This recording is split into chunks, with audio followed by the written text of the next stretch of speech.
So there's a problem with how I see a lot of intermediate guitarists practice the guitar, and it comes with the best of intentions. But in today's video, I'm going to aim to show you what that problem is and how you can go about fixing it and getting the most out of your practice time.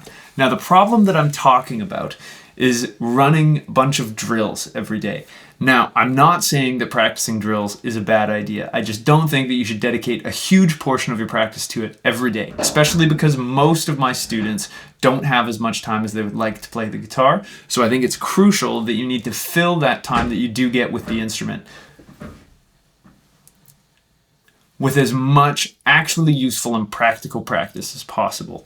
So this problem is not, again, like I said, necessarily the intermediate or beginner guitarist's fault. There are literally thousands of videos on YouTube full of people who are excellent guitarists sharing things like, play this drill at 5 minutes every day, the surefire way to build speed. And I just wanted to offer my kind of counter lens and why I don't think that this is a very efficient way to practice. So the biggest thing about doing these drills is that, again, they are often somewhat merit-filled activities to be doing. Like, for example, if you were to do something like the spider exercise, which is an exercise that I hate, which is basically where you play one finger at a time up and down the strings. And they say that this exercise is going to work on your left-right hand synchronization. It's going to help you play faster. I personally do not believe this. I do use the spider exercise occasionally, but usually like 5 minutes before a gig just to get blood flowing and make sure things are moving. I think the speed that this drill lets you kind of build up is actually, I call it fake speed, which is where, yes, you are technically, doing these things. It's working on your hand synchronization. It's helping you get faster. But it's fake speed because I don't know about you, but I have never once listened to a song that was just chromatic stuff going up. So it's training you to be fast, yes, but it's training you to be fast at something that isn't really immediately useful in your playing. And that's where what this video is all about is going to come in. I think that while these drills can be fantastic, I think you will get more out of your practice if you save those for the days where, say, you normally have 30 to 60 minutes to play the guitar.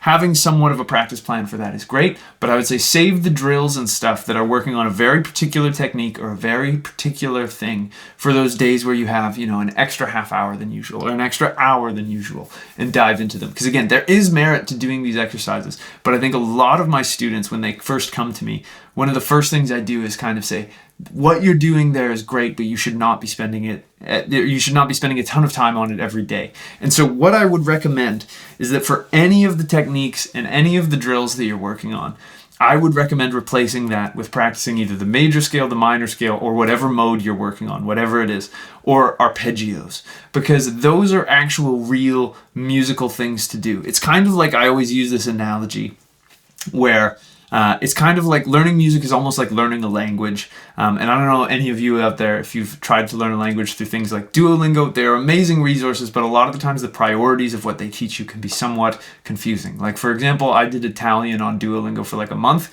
I can tell you what a cow is in Italian. Fun fact, it's mucca. But that is not going to help me if I go to Italy. You want to learn things that are actually going to be useful for you if you're learning a second language for travel or if you're moving, whatever it is. So things like, where is the bathroom, how to order food and things like that, or ask for basic directions and be able to understand those, is going to be much more useful to you than knowing that cow is mucca.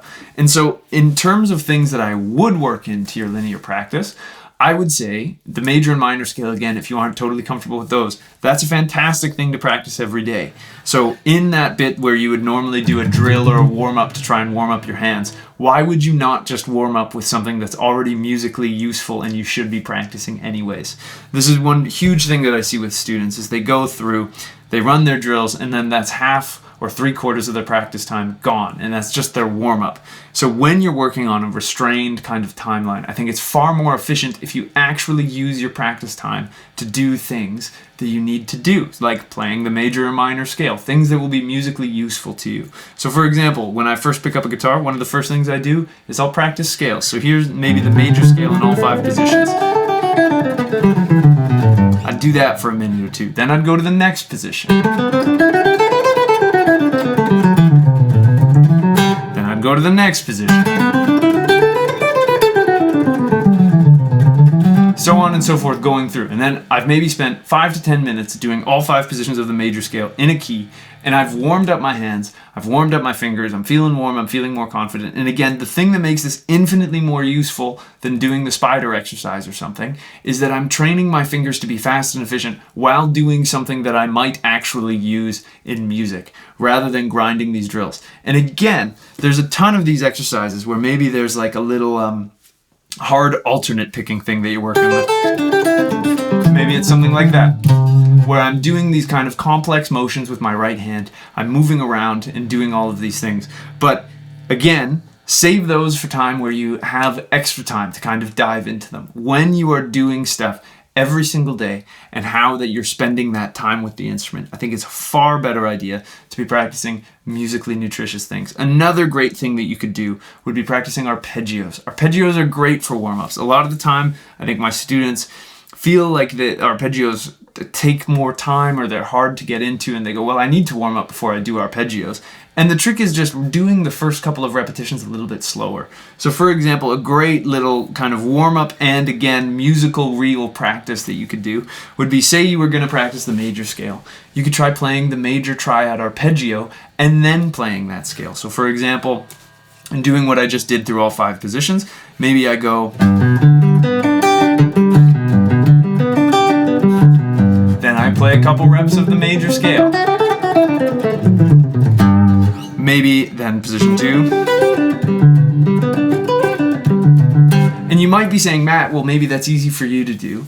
And it is, because I've practiced it a bunch. But they'll say, oh, but I need to warm up before I can do that. And I would say, no, just go a little bit slower on the first reps. I know what it's like to pick up the guitar and be cold. Even though I'm a professional musician who tours nationally, plays on records, does all these things, I still practice a little bit slower at the start of my warm-up rather than going into Mach 10. But again, my warm-ups are all real, actual musical material that is going to be useful to me in more situations than just kind of like ego lifting, or the ego lifting equivalent of guitar playing.